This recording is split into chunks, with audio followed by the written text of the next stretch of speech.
Oke. Halo, Assalamualaikum warahmatullahi wabarakatuh. Waalaikumsalam. Pertama-tama kita panjatkan puji syukur kepada Allah Subhanahu wa taala yang telah memberikan rahmat dan hidayah kepada kita semua.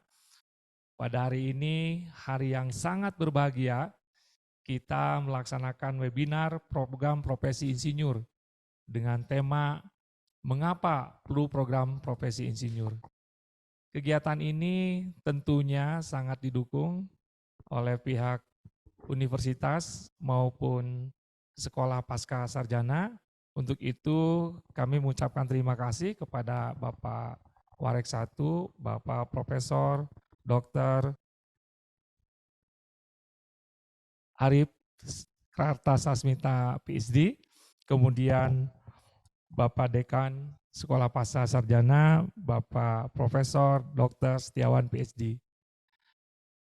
Dalam kesempatan kali ini, saya selaku host, nama saya Dr. Insinyur Iman Hernawan, MSIPU. Saya sendiri adalah dosen Fakultas Peternakan Universitas Padjadjaran. Dan saya ditemani oleh narasumber yang mungkin sebagian sudah mengenal beliau. Beliau ini adalah Ketua Program Studi Profesi Insinyur, yaitu Ibu Profesor Dr. Insinyur Vijaya Isnawardani MT. Nah, karena kami sekarang membuka program studi. Baik, terima kasih Pak Iman. Sebelumnya ini suatu kebahagiaan sebetulnya kita bisa sama-sama ada di sini pada hari ini. Kemudian untuk menjawab barangkali keingintahuan atau untuk sharing mengenai program profesi insinyur ini. Jadi suatu kebahagiaan yang tentu saja layak kita syukuri, kita bisa hadir bersama-sama pada hari ini.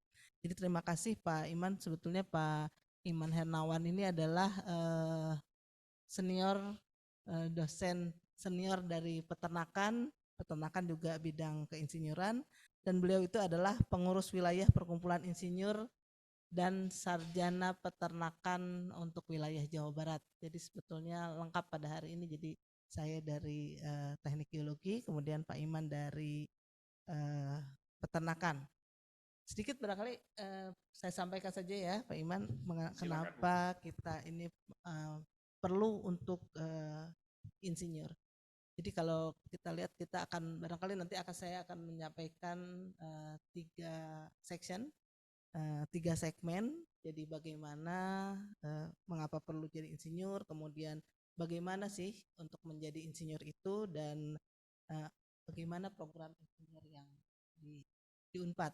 Karena pertanyaan itu yang banyak sekali disampaikan kepada kami di sini. Jadi untuk mengapa perlu insinyur, barangkali kita lihat angka kebutuhan insinyur, atau kita lihat bagaimana kondisi di Indonesia sendiri khususnya, kemudian bagaimana perbedaan kualifikasi antara insinyur kemudian dan non insinyur, dan terutama adalah bahwa sudah diimplementasikannya ternyata undang-undang keinsinyuran. Jadi kalau kita lihat dari angka dari Forum Dekan Teknik seluruh Indonesia ini, bahwa sarjana teknik sekarang ini banyak sekali, ada 1,45 juta, jadi hampir 1,5 juta. Kemudian dengan peningkatannya 75.000 per tahun, rasanya udah banyak. Jadi kalau kita lihat ini dibandingkan dengan jumlah penduduk Indonesia, kira-kira sarjana teknik atau sarjana peternakan, termasuk juga sarjana pertanian, itu ada 5.300 untuk per 1 juta penduduk Indonesia. Tapi pada kenyataannya ternyata sarjana teknik ini belum semuanya insinyur. Jadi ada dari 110 sarjana teknik ini ternyata yang insinyurnya baru 1 orang. Kemudian kalau pada awalnya ada insinyur-insinyur atau memiliki sertifikat insinyur itu diberikan sebelum studi profesi, jadi ini ada angka yang sedikit berbeda. Dari 102 sarjana teknik, itu tadi ya, termasuk pada kelompok teknik itu, termasuk pertanian, peternakan dan sebagainya, itu hanya 1 yang insinyur profesional. Dan ternyata dari yang 1 juga 2 orang profesional, ternyata hanya 1 yang punya sertifikat. Nah, Itu kalau kita lihat kenyataannya di Indonesia. Nah, agak miris sebetulnya kalau kita bandingkan dengan yang di luar negeri, khususnya di negara-negara yang memang sudah sudah lebih maju secara teknologi. Kalau kita lihat misalnya di Korea, kemudian di Amerika, kemudian bahkan di Vietnam sendiri, sarjana teknik atau insinyur di sini ya, engineer itu perbandingan per 1 juta penduduknya sudah sangat besar. Indonesia baru 5.300, itu pun sarjana teknik. Apalagi kalau dengan perbandingan dengan insinyurnya, mungkin hanya 1 juta itu hanya 500 orang insinyur.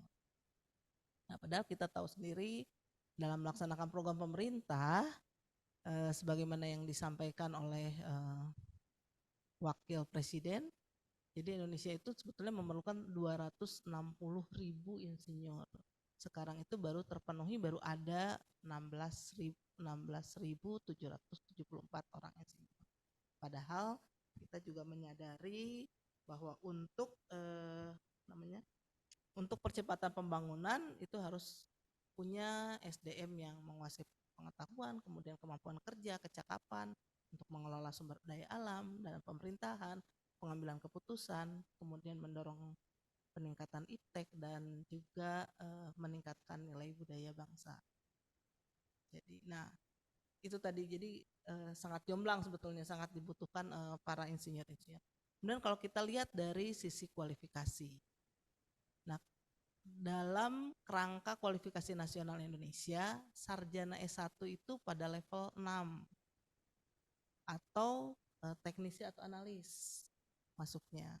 Nah, sedangkan kalau pendidikan insinyur, setelah mengikuti pendidikan insinyur itu levelnya otomatis 7 atau ahli.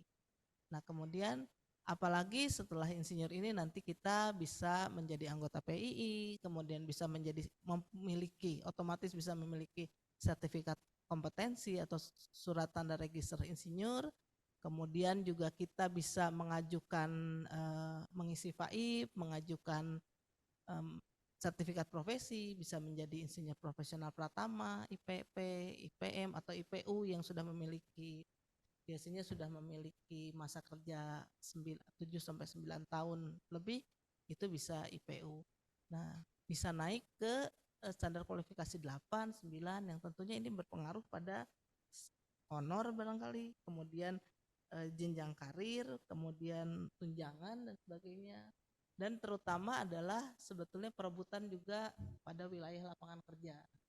Jadi ada beberapa lapangan kerja yang memang mewajibkan paling tidak adalah level 7 atau ahli, jadi bukan teknisi lagi.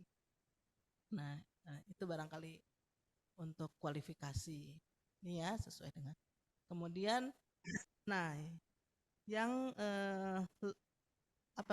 sebetulnya poin pentingnya atau mengapa insinyur itu penting, karena sekarang sudah mulai diberlakukan undang-undang keinsinyuran. Sebetulnya undang-undang keinsinyuran sendiri sudah ada tahun 2014, betul, 2014 undang-undang keinsinyuran.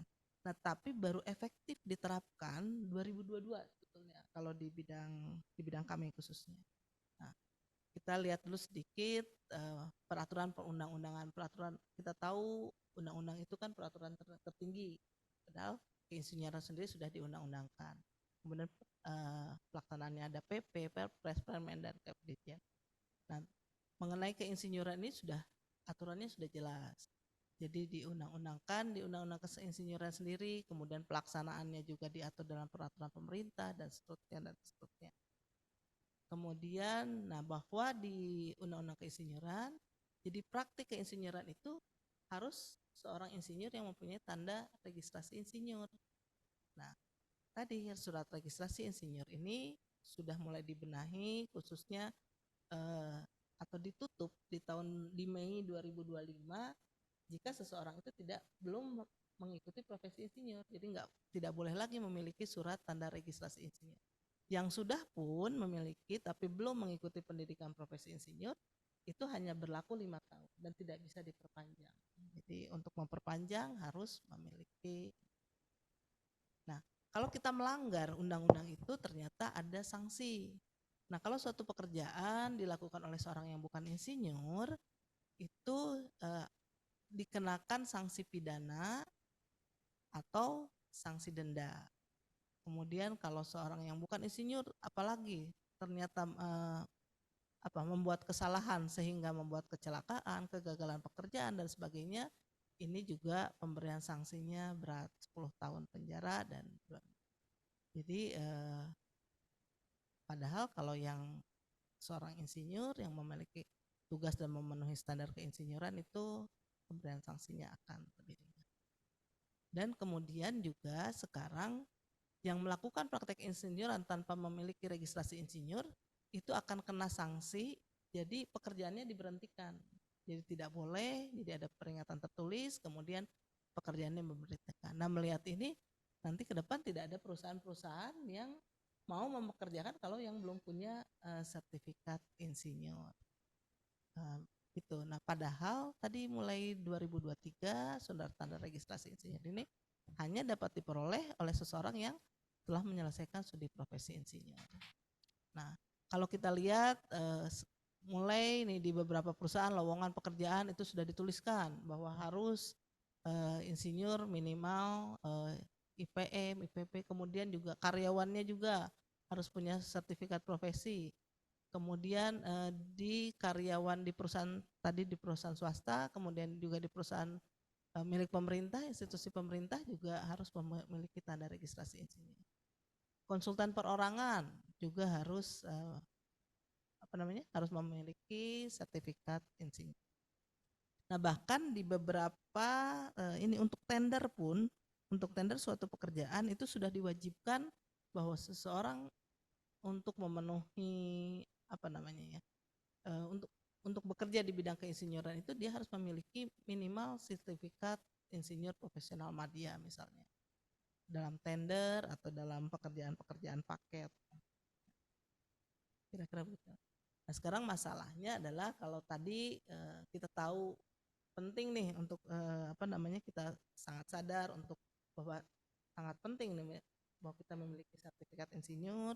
Sekarang barangkali bagaimana untuk menjadi seorang profesional.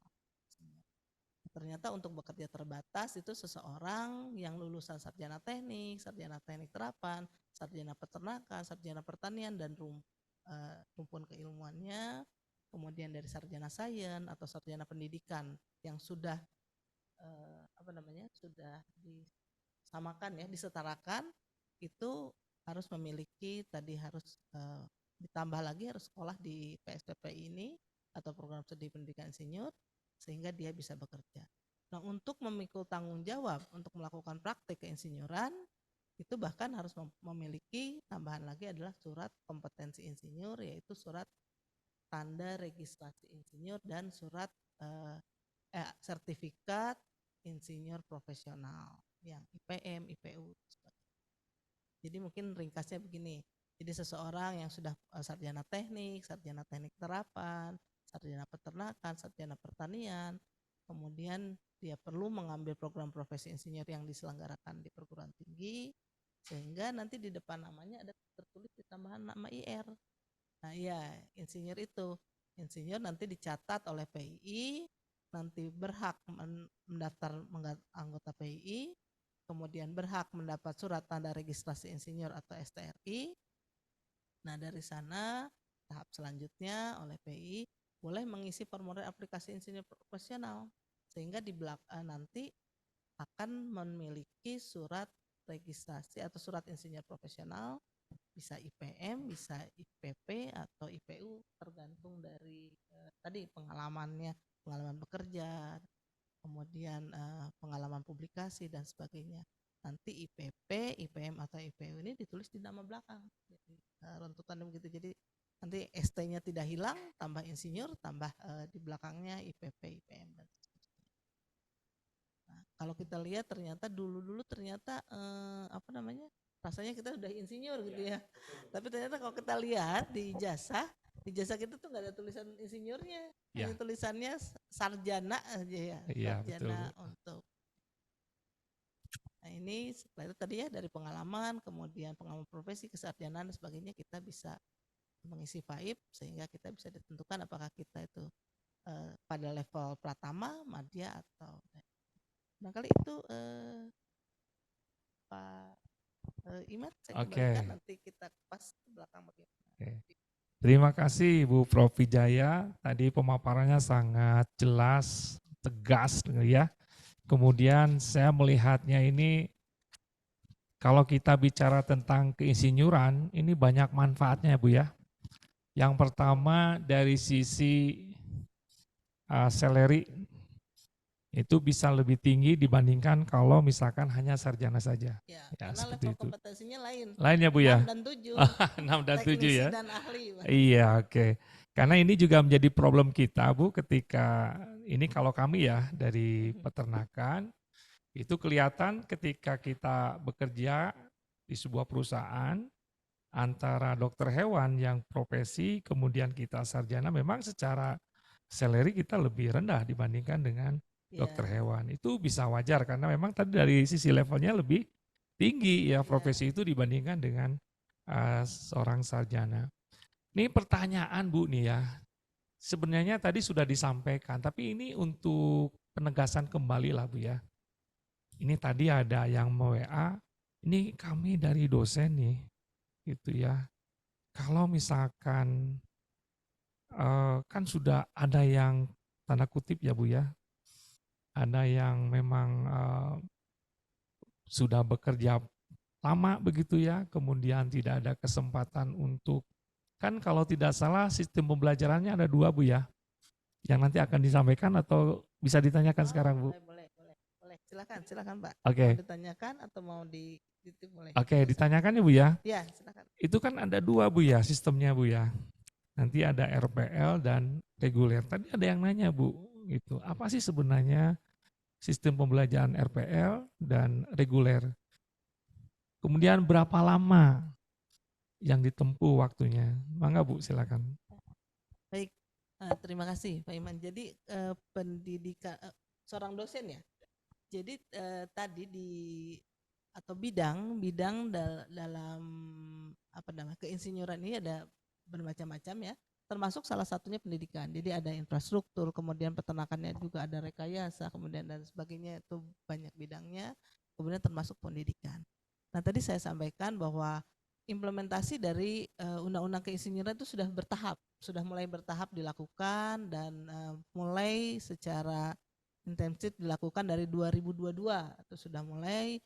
Pertama misalnya di bidang kami teknik itu infrastruktur itu harus seorang insinyur yang memiliki paling tidak untuk mengerjakan pekerjaan keinsinyuran itu paling tidak harus IPM, insinyur profesional madya. Nah kemudian demikian juga dan di sisi pendidikan misalnya dari beberapa bidang di beberapa lini, barangkali kita kalau mengajar ini belum diberlakukan kita sebagai pengajar belum, tapi di beberapa bidang itu sudah mulai dibatasi. Jadi ada syarat-syarat tertentu misalnya di Dikti ya, di kementerian kita di Dikti. Jadi untuk menjalankan tugas tertentu misalnya menjadi asesor, menjadi instruktur dan sebagainya itu harus insinyur. Nah itu ke depan juga itu nanti mengajar di kelas juga. Kalau mengajar di bidang teknik itu harus insinyur. Oke Bu. Ya. Jadi memang juga ada wacana ke depan Bu. Ini kemarin kita juga ikut semacam apalah kongres atau jadi ada pergantian untuk BK peternakan. Ada wacana bahwa nanti ke depan itu dari sarjana bisa langsung Bu untuk mengambil program insinyur. Nah, apakah mungkin nanti juga berlaku juga untuk program-program yang lain atau seperti apa, Mangga Bu? Nah, kita sekarang sudah mulai ya untuk jadi ada pembatasan. Sekarang baru kita mulai bahwa insinyur ini karena tadi banyak sekali yang insinyur sarjana teknik terapan, peternakan, pertanian dan sebagainya itu banyak yang perlu melanjutkan untuk profesi karena pekerjaannya. Nah itu pada tahap ini kita memang sedang mencoba menampung atau kita menerima mahasiswa yang memiliki pengalaman pekerjaan dulu pada semester ini. Tapi insya Allah pada semester depan kita akan mulai menyandingkan yang fresh graduate dengan yang punya pengalaman. Nah di sini ada sedikit perbedaannya bahwa kalau yang berpengalaman itu disebutnya sebagai RPL. Tapi kembali Unpad kita juga mencoba taat hukum. Jadi pada awalnya pada semester atau pada pembukaan awal ini kita menyelenggarakan program reguler, namun rasa RPL. Jadi yang sudah memiliki pengalaman bekerja itu akan kita konversi. Jadi nilainya akan konversi. Bisa saya sampaikan barangkali? Ya, silakan Bu. Ya, kita Ya. coba sampaikan, kebetulan di sini ada.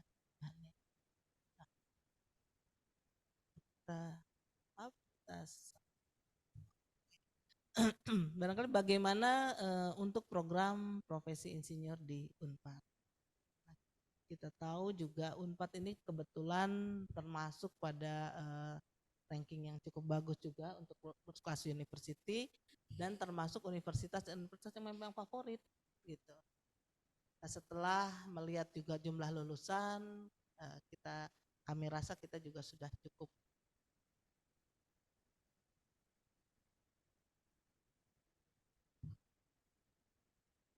Baik. Nah, cakupan bidang keinsinyuran sendiri di sini sebetulnya ada 7. Di sini di Universitas Padjadjaran kita menyediakan ada 3, yaitu kebumian dan energi, kemudian industri seperti teknik informatika termasuk dalam kelompok industri, kemudian pertanian dan hasil pertanian. Kita lihat di kita sendiri juga sudah memiliki program-program studi yang sudah sangat baik, terintegrasi, terakreditasi baik. Jadi kita sudah cukup mapan atau cukup kuat untuk membuka program studi dan juga kita punya alumni yang banyak. Agak susah.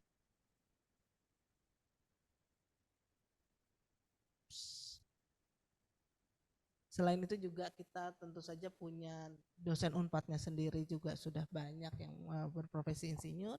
Selain itu punya jejaring alumni, kemudian kolega, mitra kerjasama, dan jejaring industri yang bisa membantu untuk dosen industri. Kemudian tentu saja sarana prasarana kita punya banyak untuk praktek keinsinyuran, juga sarana penunjang lainnya. Nah kalau kita lihat tadi barangkali yang ditanyakan adalah kurikulumnya.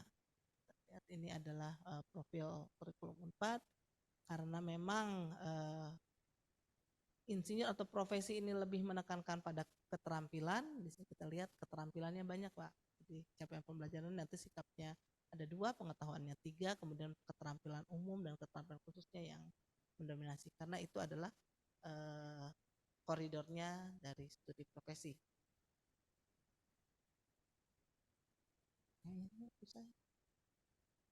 Bisa dibantu? Nah di sini mata kuliahnya. Nah mata kuliahnya itu sebetulnya 4 mata kuliah saja di semester pertama dan 2 mata kuliah di semester kedua. Nah untuk yang semester pertama ini nanti kita akan ada didesain ada tatap muka. Tatap muka sebetulnya ini tatap muka ini bisa akan diselenggarakan secara hybrid. Jadi bisa online, mahasiswanya bisa mengikuti full atau bisa ingin datang ke kampus offline. Atau kadang-kadang ingin datang ke kampus, kadang-kadang juga nggak bisa mengikutinya online. Jadi kita buka lebih fleksibel untuk mengikutinya. Kemudian pada semester kedua di sini mata kuliahnya ada praktek keinsinyuran dan pemateri dalam seminar.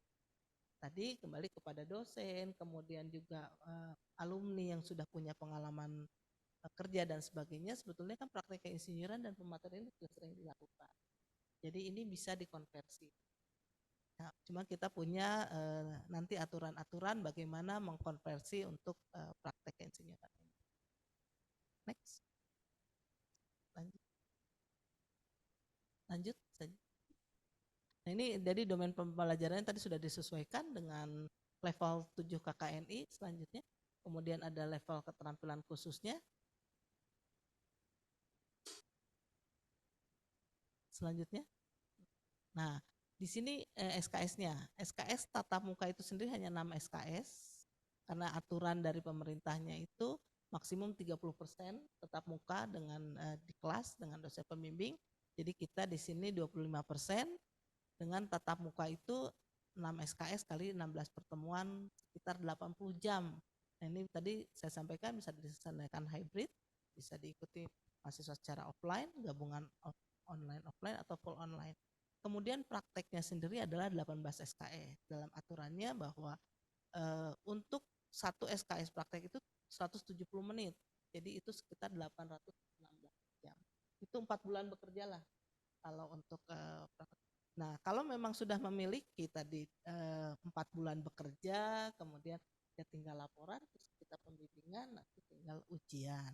Kemudian kalau tadi mata kuliah yang semester 2 itu adalah presentasi, saya kira teman-teman dosen, kemudian teman-teman yang sudah memiliki pengalaman untuk banyak pengalaman sudah jadi pembicara dan sebagainya, ya tinggal menyerahkan sertifikat untuk pemateri saja dengan bukti-buktinya. Nah ini nanti tadi tugas pembimbingan, konsultasi, itu juga tadi akan diarahkan atau disesuaikan dengan pengisian PAI, Pak. Jadi nanti setelah lulus profesi insinyur ini nanti langsung dapat ijazah atau gelar IR di depannya, bisa langsung menjadi anggota PII. Kemudian kita juga ini juga bisa mendapatkan sertifikat kompetensi, tidak terlalu sulit untuk untuk memperolehnya. Setelah itu, nah yang terpenting bisa segera mengajukan sertifikat profesional untuk dapat IPM, IPU atau IPP itu tadi, supaya lebih jelas kira-kira kualifikasi lulusan itu akan tadi di level 7 kah, di level 8 atau di level 9. Nah, ini pengisian PAIP-nya Pak, itu tidak mudah, kami sudah pelajari bagaimana apa sih sebetulnya yang diperlukan, syarat-syarat yang diperlukan untuk sebagai seorang insinyur profesional. Dia harus ada aspek pendidikan, pernah memberikan mengikuti kursus dan sebagainya. Nah, ini nanti kita tugas-tugas portofolio diarahkan untuk pengisian ini. Nah, kali itu Oke, terima kasih Bu Prof. Wijaya penjelasannya. Sebelum saya melanjutkan pertanyaan, mungkin dari para hadirin ada yang mau bertanya, silakan untuk mengacungkan tangan atau bisa mengisi di kolom chat. Oke, ini sudah ada pertanyaan.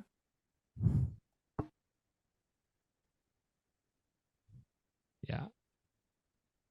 Mungkin yang terakhir ya, kali itu sudah dijawab Bu. Mohon maaf Prof, untuk RPL 1 atau 2 semester ya? Nah ini Bu, silakan Bu. Jadi pada pembukaan awal tadi disampaikan kita memang baru semester ini kita membuka program studi profesi insinyur. Ini pada awalnya sesuai dengan regulasi Dikti, kita membuka program reguler. Namun program reguler kita dirancang bahwa kita menghargai atau kita bisa mengkonversi bagi yang sudah memiliki pengalaman. Jadi nanti yang sudah memiliki pengalaman tadi sudah punya lebih dari 816 jam melakukan pekerjaan keinsinyuran atau praktek keinsinyuran, kemudian sudah memiliki sebagai pemateri, itu nanti pada semester kedua kita langsung bisa bimbingan atau pembuatan laporan, kemudian langsung bisa ujian. Ujian. Jadi untuk pembukaan pertama ini kita laksanakan secara reguler ya Bu ya? Kita reguler. Oke. Kalau untuk RPL kita akan selenggarakan di? Nah, insya Allah untuk semester depan kita semester akan depan. Jadi Bapak dan Ibu. Tapi Ibu. kan sama aja Pak. Nah, kalau kita masuk pun di Agustus misalnya, nanti selesainya kan akan di Desember juga. Desember jadi, juga, ya. Padahal kalau RPL ini, kalau program reguler yang kita selenggarakan Agustus ya kita ambil 2 bulan atau 3 bulan setelah Agustus kita bisa menyelesaikan. Oke. Begitu jadi mungkin Pak ya dari Pak Jajat. Semester penuh gitu. 2, oke. Kita bisa. Tapi pada prinsipnya RPL itu 1 semester Bu ya? RPL itu 1 semester. Iya, oke. Kalau untuk reguler kita selenggarakan 2 semester, tapi sebetulnya adalah bukan 2 semester, tapi masuk ke semester kedua. Oke. Untuk dikonversi nilai-nilai. Iya. Mungkin ada pertanyaan lagi dari Bapak dan Ibu?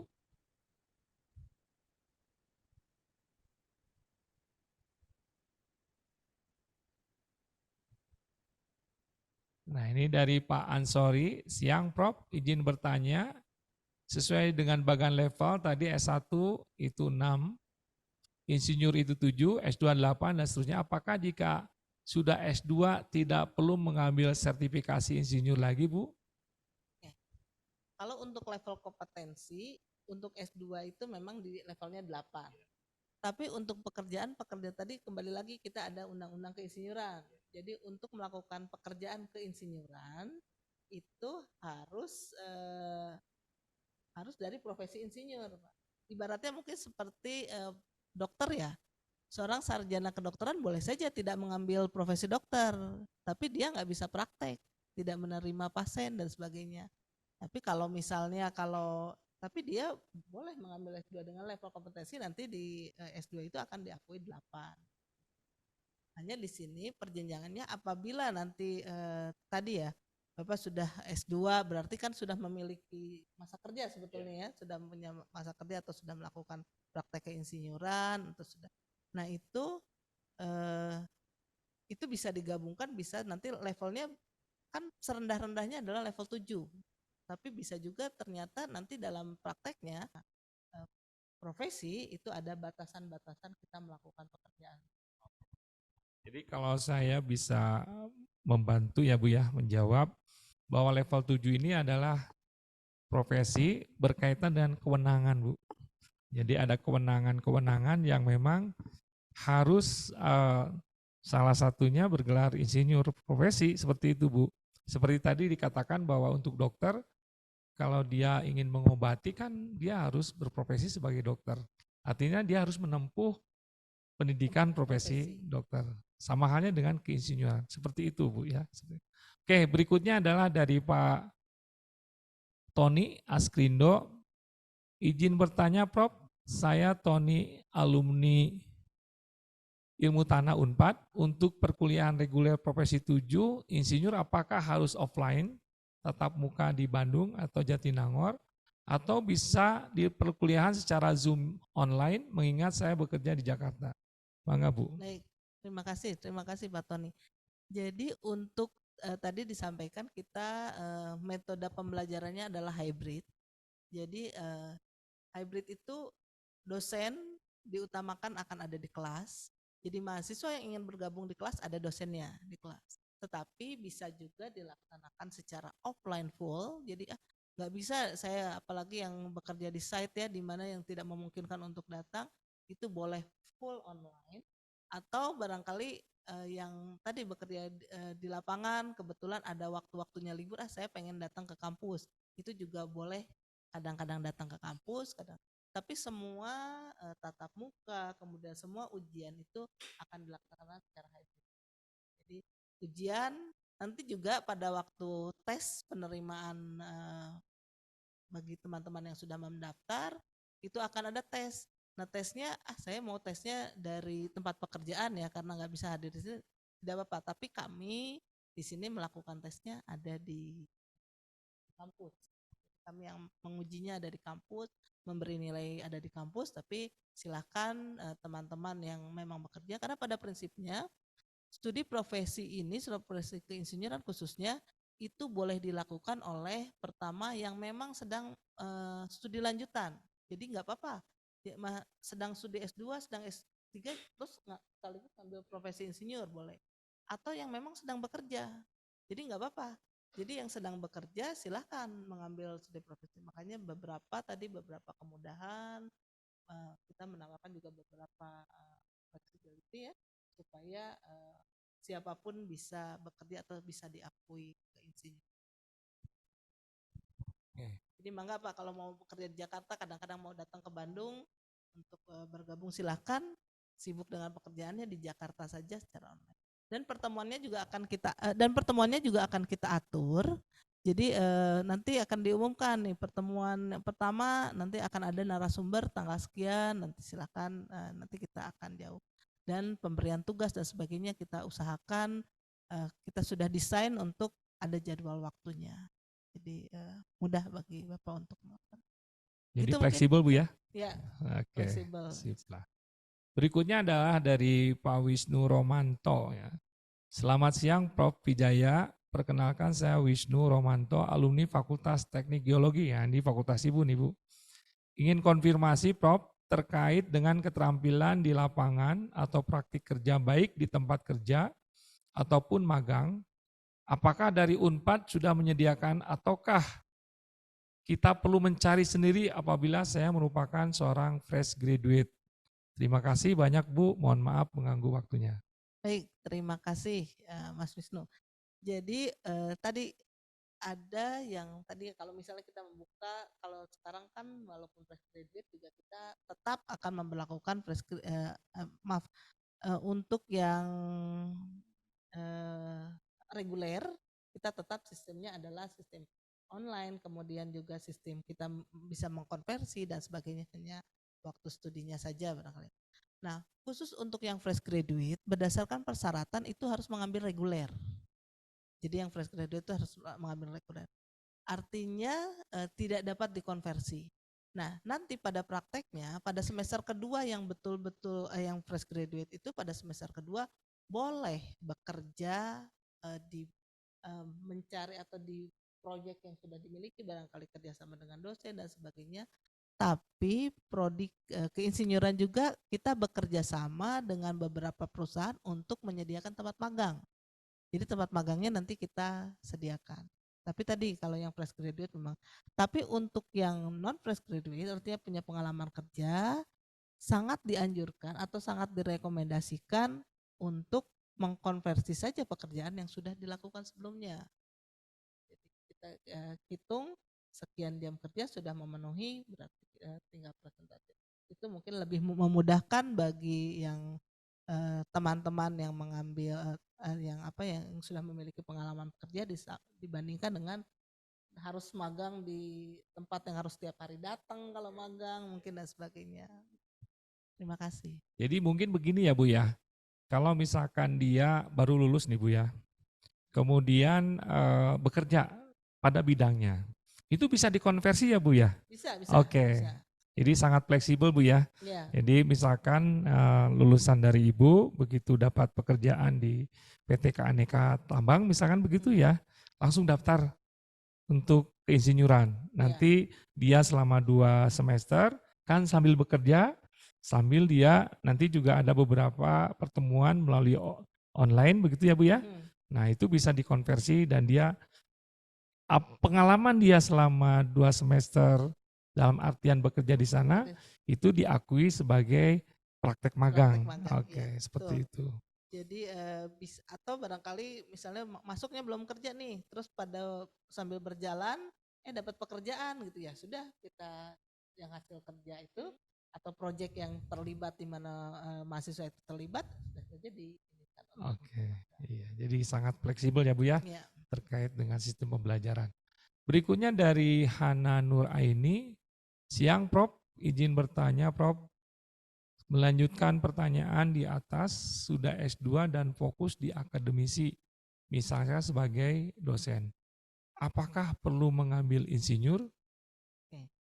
Nah kalau undang-undang insinyur itu diberlakukan, tadi ya secara ketat, karena kan ini kan sekarang sudah mulai bertahap, jadi seorang yang mengajar di bidang teknik, jadi di bidang teknik, walaupun bukan program studi profesi misalnya ya, tapi di bidang teknik, katakanlah mengajar di teknik geologi, teknik geofisika dan sebagainya, itu harus insinyur. Ke depan harus insinyur. Nah tadi sekarang mulai ada pembatasan tuh di level dikti sudah mulai bahwa untuk katakanlah untuk asesor, untuk instruktur dan sebagainya harus insinyur. Kemudian nanti tidak menutup kemungkinan itu akan cepat nanti dosen pun yang untuk sarjana. Ini karena di undang-undangnya sendiri bahwa seorang dosen atau seorang pengajar di bidang teknik itu harus insinyur. Dan mungkin ini ada wacana Bu yang tadi sudah saya sampaikan bahwa ketika saya ikut kongres di Jogja itu ada kemungkinan bahwa model peternakan ya, program studi peternakan itu dari S1 itu langsung insinyur. Berarti dosennya itu harus bergelar insinyur karena syarat untuk mengajar insinyur itu harus bergelar insinyur. Ya betul, syarat mengajar insinyur harus bergelar insinyur. Jadi memang untuk sekarang itu seperti program-program studi lainnya juga Ya, di Unpad itu sudah internal langsung. ya, Jadi nanti juga kita wacana ke depan adalah kita juga begitu sarjana kita tawarkan akan melanjutkan langsung ya, insinyur atau akan berhenti di sarjana dulu ya, barangkali pengen punya pengalaman kerja dulu dan sebagainya. ya, Yang tentu saja nanti akan perlu ya, dosen-dosen ya. dari Itu saya insinyur. kira itu mungkin ya. Tapi dosen juga kan ada profesinya tidak hanya dosen saja Bu ya. Kadang-kadang dia juga sebagai konsultan mungkin. Ya tentunya kalau konsultan itu jelas kan kalau misalkan persyaratannya harus insinyur, ya dia harus bergelar insinyur dong seperti itu ya Bu Iya, ya. betul Pak, melakukan riset misalnya, riset Iya, kerjasama yang didanai tadi terutama didanai oleh pemerintah sekarang iya ya. betul Bu. Sejak tahun 2022 itu tender itu artinya mengambil pekerjaan proyek itu Ya, harus insinyur. Dan oke, sekarang suatu perusahaan udah nggak mau lagi main-main bukan insinyur karena oke, tadi dendanya, oke. sanksinya dan sebagainya sudah Ya. mulai diberlakukan. Jadi sarannya memang semua dosen yang terkait dengan keteknikan memang harus mengambil profesi insinyur Ibu ya. Oke berikutnya mungkin pertanyaan. Enggak Pak dikataskan. Oh ini dari Triana Susi ya. Wah ini teman seangkatan Bu. Iya dia dari apa dulu Balai Penelitian Ternak Ciawi Bogor. Ya betul di Bogor. Salam kenal Bu Prof Wijaya, saya Triana Susanti lah, saya tahu itu.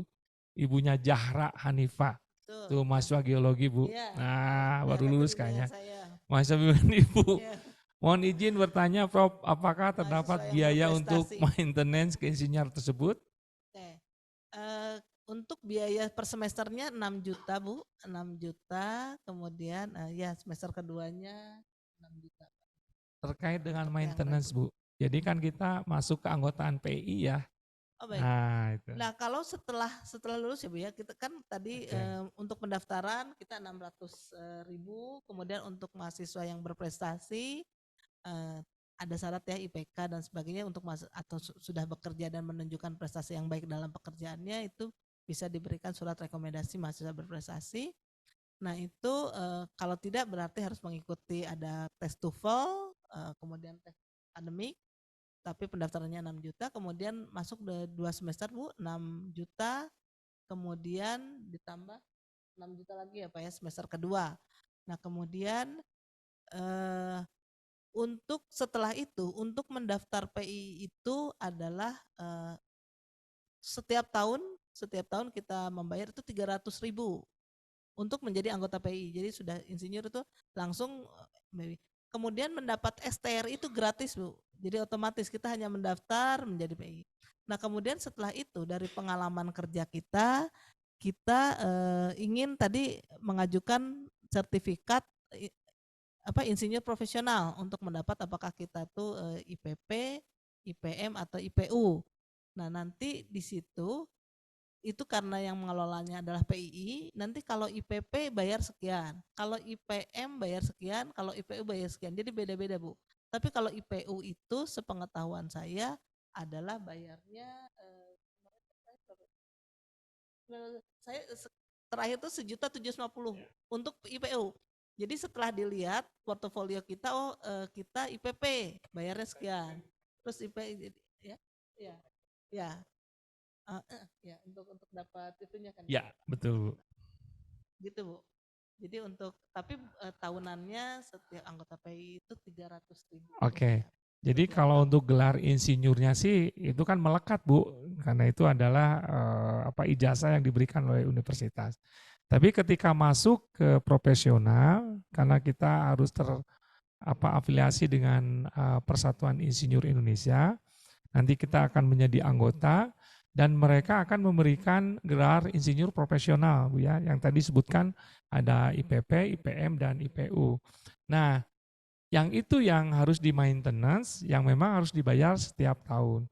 Apalagi kalau kita ingin mendapatkan STRI ya Bu ya, surat tanda registrasi insinyur, yang itu menjadi harus menjadi anggota aktif, dan itulah yang menjadi kunci ketika kita tadi berkaitan dengan tender dan sebagainya. Karena bukti STRI inilah yang menjadi bukti utama keprofesional kita sebagai seorang insinyur. Jadi tetap harus di maintenance sebagai anggota PII yang mengeluarkan surat tanda registrasi insinyur. Itu Bu Susi. Oke, berikutnya dari Pak Ivan Waromi.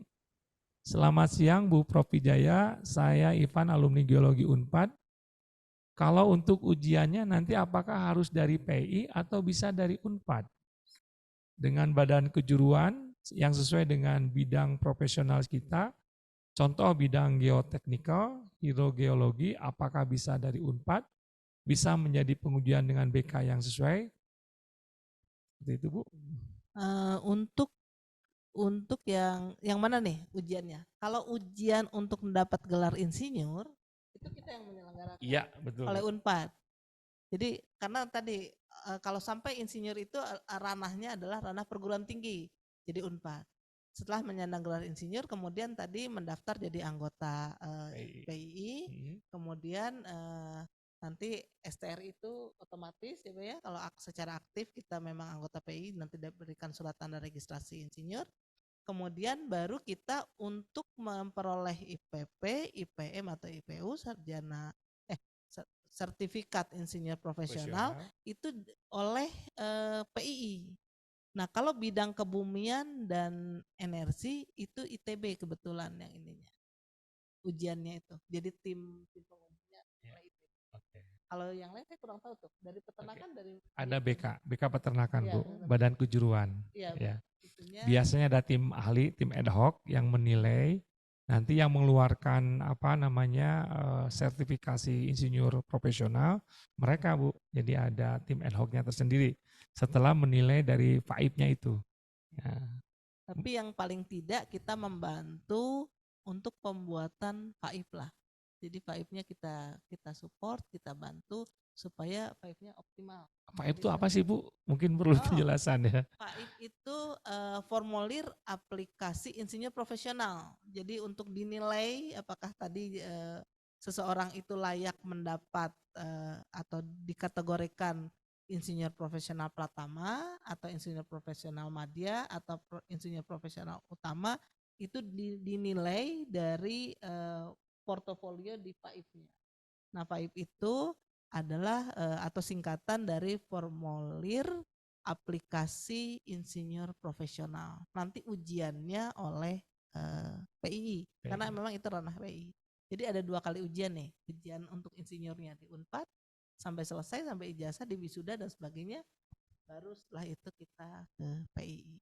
Tapi untuk pembuatan FAIP kita mendampingi Bu ya, sampai dikirimkan ke PII Bu ya. Jadi kita siap nanti begitu nunggu wisuda, setelah wisuda ijazah diberikan langsung bisa melamar.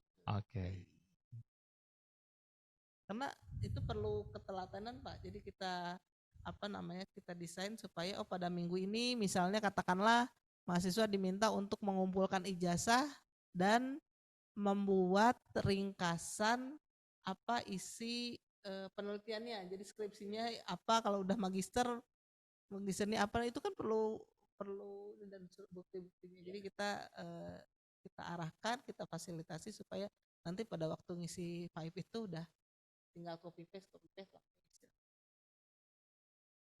Oke, berikutnya nih dari Hana Nuraini nanya lagi ya.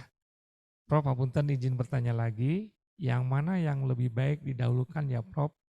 Apakah melanjutkan studi S3 terlebih dahulu atau mengambil profesi insinyur? Nah, sebetulnya tergantung pada kita mau di mana. Kalau memang kita mau melakukan riset, kerjasama, dan kebetulan risetnya itu perusahaannya memang sudah menerapkan bahwa seorang yang melakukan pekerjaan keinsinyur atau masuk dalam proyek itu adalah insinyur, nanti itu perlu. Kemudian atau misalnya ingin mengambil risetnya itu kebetulan kerjasama dengan dari yang didanai oleh pemerintah. Nah, itu juga harus mendapat profesional. Tapi pada intinya studi S3 maupun profesi itu sebetulnya bisa bersama-sama. Jadi bisa bersamaan, yang ngambil profesi juga, yang ngambil studi S3 juga. Oke. Atau misalnya mau murni penelitian, tapi ya, sebetulnya kan eh, kalau melihat runtutan dari program studi yang lain biasanya sarjana kedokteran, sarjana kedokteran dulu profesi, ambil magister, ambil doktor. Tergantung kebutuhan sebetulnya ini Teh Hana. Oke. Mungkin ada pertanyaan lagi, Bapak dan Ibu? Waktu kita masih ada 7 menit lagi Bu ya. Kita selesai sampai jam 14.00. Oke Bu, tata cara pendaftaran Bu ke kita untuk ikut sebagai peserta didik profesi insinyur. Ya, baik, karena sebetulnya untuk semester ini agak mepet ini waktunya Pak. Jadi kita diberikan waktu sampai tanggal 24, kita masih diberikan waktu sampai tanggal 24 untuk menerima. Kemudian nanti insya Allah akan ada wawancara tanggal 2 dan pengumumannya sekitar tanggal 10 atau jadi untuk periode ini. Tapi namun demikian Unpad itu sebetulnya pada setiap semester itu akan membuka 2 kali membuka 2 kali semester genap dan semester ganjil melalui bisa dilihat dari HTTPS pendaftaran Unpad ICID gitunya. Nah, kemudian dua kali dan setiap periode penerimaan itu bisa tiga kali pendaftaran. Jadi ada misalnya katakanlah sekarang ini semester kita akan bagi yang akan memang ingin segera studi kemudian akan dimulai bulan Februari, pendaftaran terakhirnya tanggal 24. Tapi setelah nanti yang tanggal 24 ini masuk akan segera dibuka untuk pendaftaran, tapi awal belajarnya Agustus. Gitu. Agustus ada beberapa. Panjang memang sepanjang semester dibuka terus, namun tergantung kita ingin memilih. Kita ingin mulai studinya di semester yang mana. Jadi kita setiap semester membuka pendaftaran Bu ya. Jadi baik ganjil maupun genap Bu ya. Oke. Dan setiap pendaftaran kita lakukan 3 kali. 3 gelombang lah istilahnya seperti itu. Maaf, 2 gelombang, 2 gelombang, ganjil dan genap, ya. Dan setiap gelombang ada 3 periode pendaftaran. Oke, seperti itu. Oke, mungkin ada lagi yang mau ditanyakan, masih ada waktu kurang lebih 4 menit lagi. Masih ada waktu kita 2 hari lagi barangkali ya, sampai ke tanggal 24. 2 hari lagi. 2 hari lagi, ya. Kalau yang memang, karena menurut saya juga lumayan nih waktunya daripada kita menunggu di Agustus, tapi kembali lagi juga pada kesiapan calon. Oke, mangga Bapak dan Ibu. Oke, ini pertanyaan dari KBB nih ya. Yang program RPL udah bisa daftar sekarang? Baik, kita mencoba sesuai dengan regulasi yang dikeluarkan oleh Diknas, di mana pada awal pembukaan itu perlu menyelenggarakan juga program reguler dulu. Jadi kita untuk semester ini, untuk Februari ini kita akan membuka program reguler, namun program reguler kita didesain itu seperti RPL. Jadi tadi perkuliahannya hybrid, bisa online, bisa offline, kemudian juga tergantung tadi mahasiswanya di mana, tes dan sebagainya juga atau presentasi dan sebagainya juga kita bisa laksanakan secara online. Hanya bedanya adalah bahwa yang reguler ini kita akan masuk dulu ke semester 2, kita akan masuk di mana nanti semester 2 itu nilai-nilai itu tinggal dikonversi. Jadi yang sudah magang, sudah melakukan itu tinggal memasukkan laporan, kemudian diadakan ujian, kemudian kalau yang presentasi memasukkan sertifikatnya, barangkali sertifikat presentasi di mana, bahan-bahannya dan sebagainya, dan tinggal kita keluarkan. Jadi tidak usah menunggu sampai 2 semester full. Oke. Oh ini satu lagi nih. Ini pertanyaan terakhir ya dari Ibu Emi Sailan. Assalamualaikum, izin bertanya Pop. Saya dengan Emi dari Ternate Prof. Saya alumni Unpad S1 dan S3. Kalau mau ambil reguler sepertinya nggak mungkin karena saya mengajar. Kalau mau ikut yang RPL berarti daftarnya nanti semester berikutnya. Kalau tes apakah harus ke Unpad atau bisa online? Baik. Jadi reguler yang dimaksud dengan reguler itu sebetulnya adalah kita membagi jadi 2 semester. Jadi 12 karena kalau reguler itu maksimum untuk pendidikan eh, apa namanya fresh graduate itu harus 12 SKS maksimum. Jadi namun regulernya kita itu bukan reguler yang harus datang setiap hari tapi lebih banyak ke arah tugas. Karena kalau kita lihat tadi kita coba lihat untuk pembelajarannya.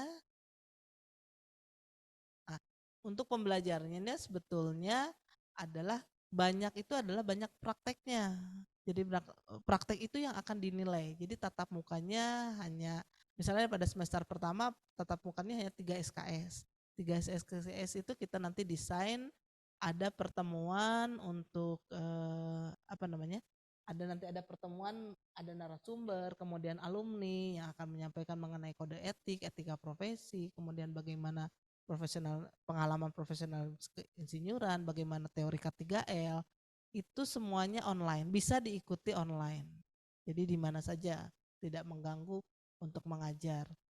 Kita juga akan fleksibel apabila nanti media pembelajarannya juga akan fleksibel, jadi bisa asinkronus barangkali bagi mahasiswa yang memang tidak bisa sedang mengajar gitu kagok ya, sedang bekerja kita bisa mengikutinya. Kemudian dan juga untuk praktek keinsinyuran sebetulnya tatap muka dan sebagainya itu hanya sifatnya bimbingan. Jadi waktunya sangat sangat fleksibel. Hanya namanya adalah reguler gitu. Nah, jadi sistem pembelajaran. Ini mungkin juga pertanyaan yang lainnya ya, teman-teman dosen yang lain. Seperti ini Bu Emi Sailan ini, katakanlah misalkan dia punya mahasiswa baru lulus Bu. Nah ikut program insinyur di kita.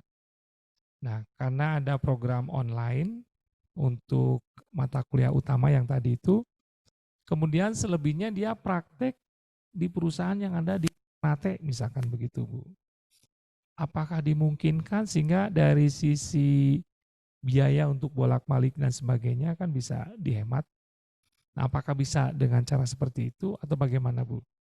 Baik Pak, jadi sebetulnya tadi karena kan program pembelajaran kita hybrid nih, boleh dilaksanakan di sana, dari Ternate nggak usah harus ke sini, sudah saja menetap di Ternate pada jam pembelajaran jika dimungkinkan bersama-sama kita sinkronus artinya waktunya sama, mengikuti bisa interaksi dengan dosennya, barangkali ada satu kelebihannya itu yang bisa didapatkan, tapi kalau misalnya nggak bisa ya sudah kita ambil yang program asinkronus.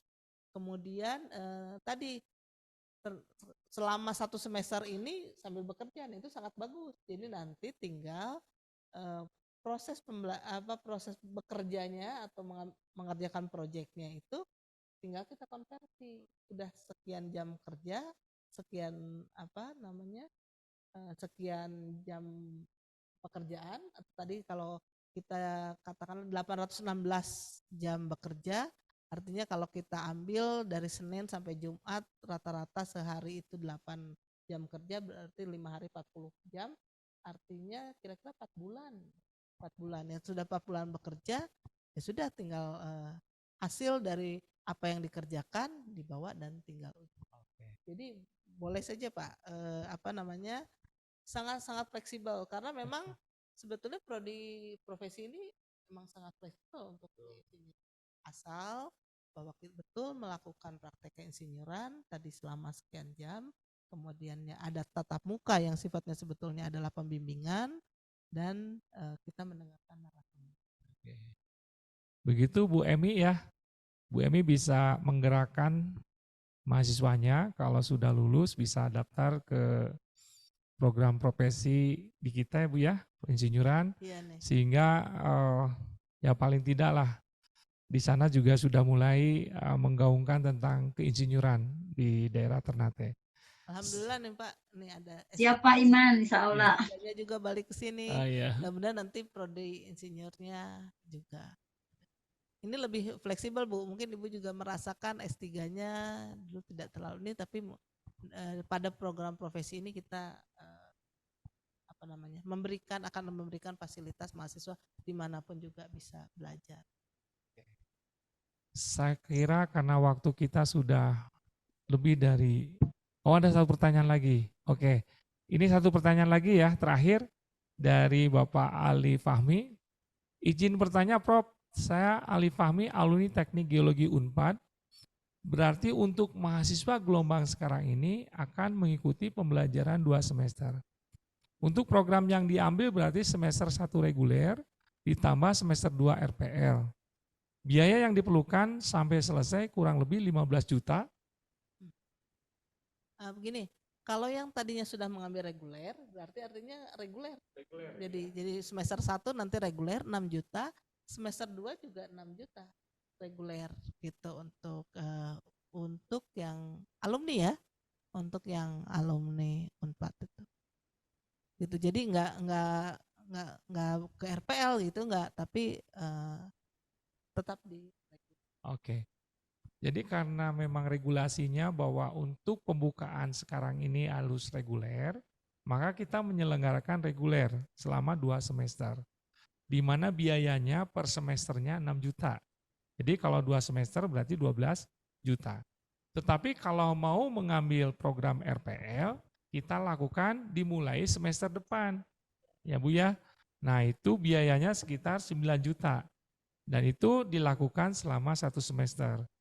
Pada prinsipnya sebenarnya dalam 1 semester itu adalah proses pembelajaran online yang RPL itu dan mempersiapkan untuk pengisian PAIP ya Bu ya dari sisi pembelajaran selama 1 semester itu. Begitu Pak Ali Fahmi. Jadi bukan 15 juta tetapi kalau reguler 6 juta kali 2 itu 12 juta. Tapi kalau RPL itu sebanyak 9 juta per semester Bu ya. Cuman tadi regulernya bahwa kita itu untuk semester sekarang ini hanya menyelenggarakan reguler. Reguler saja. Ya. Jadi baru semester depan insya Allah kita akan sama-sama reguler dan RPL akan diselenggarakan bersama-sama. Namun kalau yang fresh graduate itu karena regulasi dikti ya kembali lagi kita ke itu harus, kalau yang fresh graduate harus reguler. Oke, saya kira ini adalah pertanyaan yang terakhir karena waktu kita sudah lebih dari 6 menit ya, yang seharusnya berakhir pada pukul 14.00. Oke, terima kasih kepada Bapak dan Ibu hadirin semuanya yang telah mengikuti kegiatan webinar ini. Kemudian terima kasih kepada Prof. Wijaya atas pemberian materi dan narasumber. Dan mudah-mudahan pada webinar ini memberikan pencerahan bagi kita semua berkaitan dengan prodi profesi insinyur di Universitas Padjadjaran. Dan saya akhiri, mungkin dari Ibu ada yang mau disampaikan akhir kata? Ya, baik. Jadi saya sebetulnya tadi sebagaimana kita lihat bahwa kebutuhan profesi insinyur baik untuk kita sendiri maupun untuk negara itu sangat besar dan sangat signifikan nanti kalau kita bisa atau telah memperoleh atau telah menyelesaikan studi profesi, karena nanti akan banyak jenjang-jenjang yang bisa kita ikuti, tapi awalnya kita harus mengikuti di program studi program profesi insinyur ini. Kemudian dalam bekerja itu akan menjadi pembekalan kita, membuka wawasan dan sebagainya. Dan jangan terlalu khawatir bahwa nanti program pembelajaran atau metode pembelajaran itu terlalu rigid. Sebagaimana yang diamanahkan untuk program profesi ini tadi boleh sedang sekolah, boleh sedang bekerja, artinya kita juga akan sangat-sangat memperhatikan fleksibilitas daripada mahasiswa. Jadi kapan waktunya mahasiswa bisa belajar, kemudian kapan waktunya barangkali ada proses-proses, tapi tidak terlepas dari proses-proses yang perlu kita ikuti. Jadi sangat terasa ya Pak Imam ya, Ya. kita kalau karena sangat terasanya begini, banyak sekali pekerjaan-pekerjaan saya sangat miris, terutama geologi ya, terutama geoteknik, geologi teknik itu sudah keharusan untuk seorang pekerja itu harus insinyur. Jadi banyak lapangan-lapangan pekerjaan yang akhirnya kita nggak bisa masuk, Pak. Karena level kompetensinya kita dianggapnya masih 6, kemudian juga walaupun sudah punya pengalaman ya, hanya karena tidak punya sertifikat insinyur profesional. Terima Saya kasih. Ya, terima kasih Ibu Prof. Wijaya. Dan kita akhiri kegiatan webinar ini dengan ucapan hamdalah. Alhamdulillahirrahmanirrahim. Billahi taufik walhidayah. Wassalamualaikum warahmatullahi wabarakatuh. Waalaikumsalam warahmatullahi wabarakatuh. Waalaikumsalam warahmatullahi wabarakatuh. Terima kasih. Mohon izin, Li. Terima kasih Prof. Mohon izin, Li.